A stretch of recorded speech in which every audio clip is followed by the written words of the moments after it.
Hello students, कैसे हैं आप सभी। आई होप आप सभी अच्छे होंगे। मैं आप सभी का अपने यूट्यूब चैनल स्मार्ट क्लासेस पर स्वागत करती हूँ।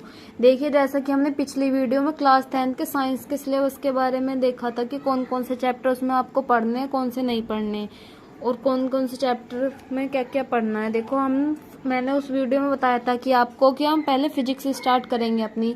तो फिजिक्स का जो फर्स्ट चैप्टर है वो आपका प्रकाश का परावर्तन तथा अपवर्तन, तो जिसमें पहली हेडिंग है आपकी प्रकाश। तो देखते हैं हम प्रकाश की डेफिनेशन क्या होती है। प्रकाश एक ऐसा माध्यम है जो हमारी आंखों में प्रकाश एक ऐसा माध्यम है जो हमारी आंखों में संवेदना को बोलते हैं, यानी कि चमक उत्पन्न करते हैं, जिससे हमें वस्तुएं दिखाई देने लगती हैं। देखिए, इसका क्या रीजन है कि जैसे कोई मतलब कि लाइट होती है, प्रकाश का मतलब लाइट, कि प्रकाश एक ऐसा माध्यम है जो हमारी आंखों में चमक मतलब कि संवेदना उत्पन्न करता है। वो कैसे करता है? मान लो आप कोई अंधेरे के कमरे में खड़े हैं, तो आप उसमें आपको उसमें कोई वस्तु दिखाई नहीं देगी, बस सिर्फ क्या दिखाई देगा? अंधेरा।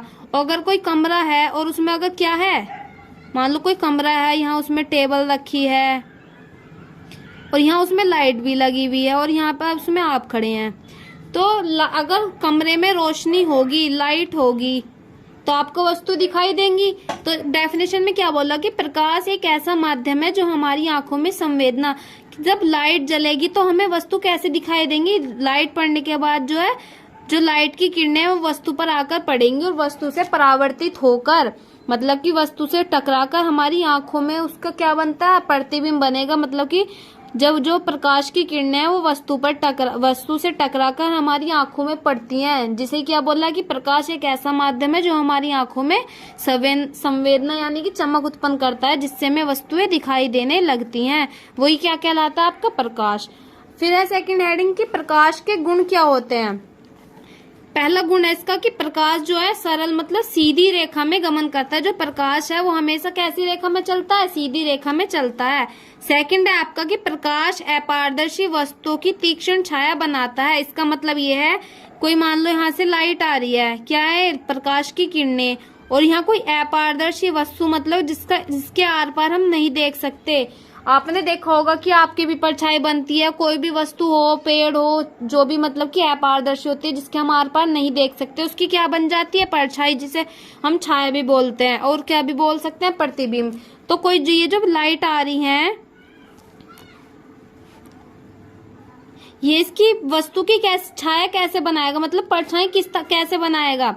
ये जो लाइट आती है, ये जो जहाँ वस्तु होगी वहां जो प्रकाश होगा, वहां से तो वस्तु परावर्तित कर देगी प्रकाश को, मतलब कि ये आर पार नहीं निकल पाएगा प्रकाश, और ये इसके ऊपर नीचे वाला जो प्रकाश है आर पार निकल जाएगा, और जहाँ ये वस्तु है वहां से जो प्रकाश क्या हो जाएगा? परावर्तित हो जाएगा, जिस कारण प्रकाश जो वस्तु से आगे नहीं जा पाएगा, और वहां पे क्या बन जाएगा? कोई डार्क बन जाएगा उस वस्तु का, ही क्या बोल देंगे उसे हम? छाया। और थर्ड पॉइंट है इसका कि प्रकाश की जो चाल है निर्वात में सबसे अधिक है। जो प्रकाश की चाल मानी गई है वो सबसे अधिक मानी गई है, जिसका मान क्या होता है? 3 × 10⁸ मीटर पर सेकंड। इतनी चाल है किसकी? प्रकाश की चाल। ये आपके न्यूमेरिकल में भी काम आएगी, वैल्यू याद रखना, 3 × 10⁸ मीटर पर सेकंड। नेक्स्ट टॉपिक है आपका प्रकाश किरण पुंज। देखते हैं प्रकाश किरण पुंज क्या होता है। जब प्रकाश की किरणें समूह के रूप में चलती हैं, मान लो बहुत सारी प्रकाश की किरणें हैं, वो किस उसमें चल रही हैं? समूह के रूप में चल रही हैं, तो उसे प्रकाश किरण पुंज कहा जाता है। जो प्रकाश किरण पुंज है ये आपका 3 तरह का होता है। प्रकाश किरण पुंज 3 प्रकार का होता है। कौन कौन सा होता है? देखिए, पहले तो आपका समांतर किरण पुंज। जब प्रकाश की किरणें कैसी चलती हो? समांतर चलती हो, तो क्या होगा? समांतर किरण पुंज। सेकंड है अपसारी किरण पुंज। अपसारी किरण पुंज क्या होता है? जब प्रकाश की किरणें एक ही बिंदु से जाती हैं होकर। और थर्ड है अभिसारी किरण पुंज। ये इसका अपोजिट है अपसारी का। अभिसारी में जब प्रकाश की किरणें एक ही बिंदु पर आकर मिलती हो, तो क्या कहलाता है? अभिसारी किरण पुंज। चलो देखते हैं इनकी डेफिनेशन, देखते हैं क्या होंगी।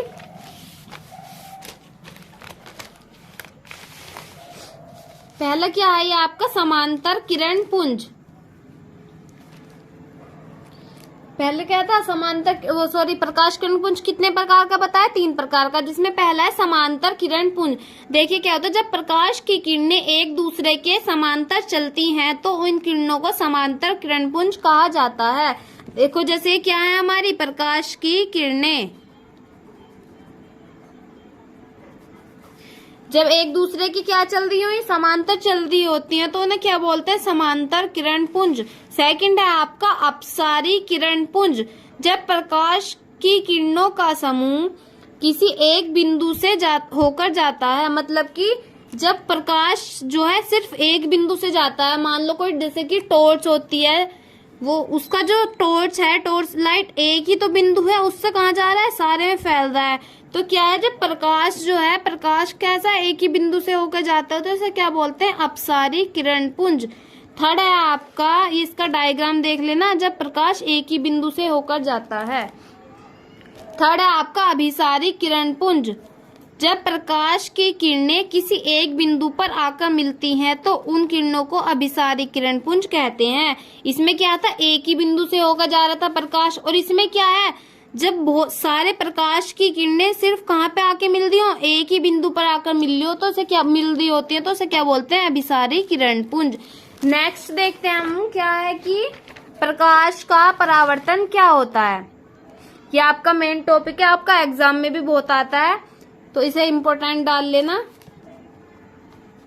देखते हैं प्रकाश का परावर्तन, जो कि चैप्टर के नाम में भी है, प्रकाश का परावर्तन तथा अपवर्तन। देखो, जब कोई आपतित किरण मतलब जब कोई किरण जो आती है उसे बोलते हैं आपतित किरण। जब कोई आपतित किरण किसी चिकने या पॉलिशदार तल से टकराती है, मान लो कोई शीशा होता है जिसमें आप फेस देखते हैं अपना, तो उसके एक साइड पॉलिश हुई भी होती है, तो उसे क्या बोल रहे हैं, पॉलिशदार तल से टकराती है, तो वह किरण तल से टकराकर, मतलब कि शीशे से टकराकर वापस उसी माध्यम में लौट जाती है। प्रकाश की यह क्रिया प्रकाश का परावर्तन कहलाती है। क्या है, शुरू से देखते हैं। जब कोई आपतित किरण किसी चिकने या पॉलिशदार तल से टकराती है तो वह किरण तल से टकराकर वापस उसी माध्यम में चली जाती है, तो यह क्रिया प्रकाश का परावर्तन कहलाती है। देखिए डायग्राम से समझते हैं हम। मान लीजिए कोई क्या है, चिकना पॉलिशदार तल है, ये पॉलिशदार तल, ये वाला जिसके नीचे क्या हो रही है, पॉलिश। तो ये क्या है, हमारी कोई किरण आ रही है जिसे हम क्या बोल रहे हैं, आपतित किरण। आपतित किरण आई, चिकने पॉलिशदार तल से टकराकर वापस उसी माध्यम में लौट गई, तो आने वाली किरण को तो बोलेंगे हम आपतित किरण, और जो परावर्तित हो गई उसे बोलेंगे परावर्तित किरण। तो जब कोई प्रकाश किरण किसी चिकने या पॉलिशदार तल से टकराती है तो वापस उसी माध्यम में लौट जाती है। इस क्रिया को क्या बोला हमने, प्रकाश का परावर्तन। देखो इसमें ये क्या हो गई, हमारी आपतित किरण, और आपतित किरण के द्वारा जो कोण बन रहा है उसे बोलेंगे हम आपतन कोण। इनके बीच में क्या है, एक अभिलंब डाल रखा हमने, और जो किरण परावर्तित हुई, परावर्तित किरण के कारण जो हमारा कोण बनेगा उसे बोलते हैं हम परावर्तन कोण, और ये क्या है, अभिलंब। और तीनों चीज जिस बिंदु पर मिलते हैं उसे बोलते हैं हम आपतन बिंदु। तो आई होप आपको डायग्राम समझ आ गया होगा, इसकी डेफिनेशन भी समझ आ गई होगी। नेक्स्ट टॉपिक है आपका कि प्रकाश के परावर्तन के नियम क्या होते हैं। ये जो आपने प्रकाश का परावर्तन पढ़ा, अभी इसके नियम देखो क्या क्या होते हैं। ये आपके दोनों नियम इस डायग्राम से क्लियर हो जाएंगे।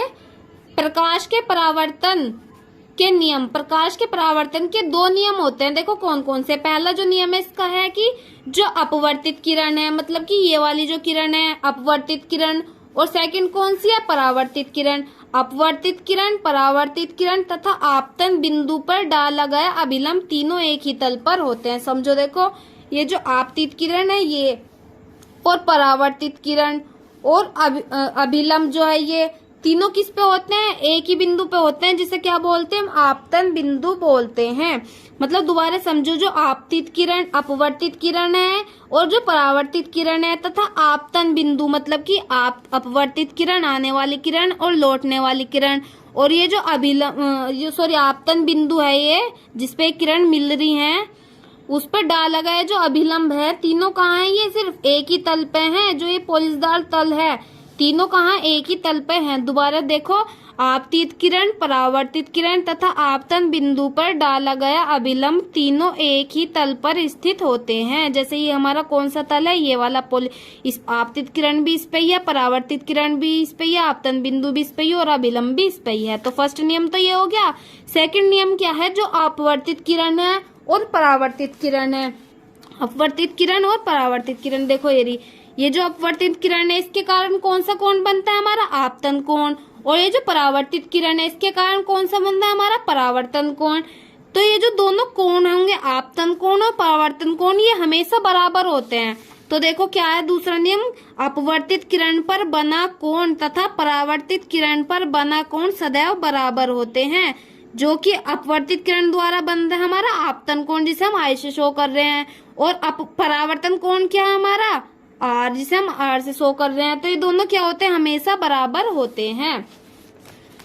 आई होप आप सभी को सब कुछ समझ आ गया हो। हमने क्या क्या पढ़ा है, एक तो प्रकाश पढ़ा है, प्रकाश के गुण पढ़ लिए, प्रकाश किरण पुंज किसे कहते हैं और प्रकाश किरण पुंज के तीनों प्रकार पढ़ लिए हमने, और एक पढ़ लिया हमने प्रकाश का परावर्तन।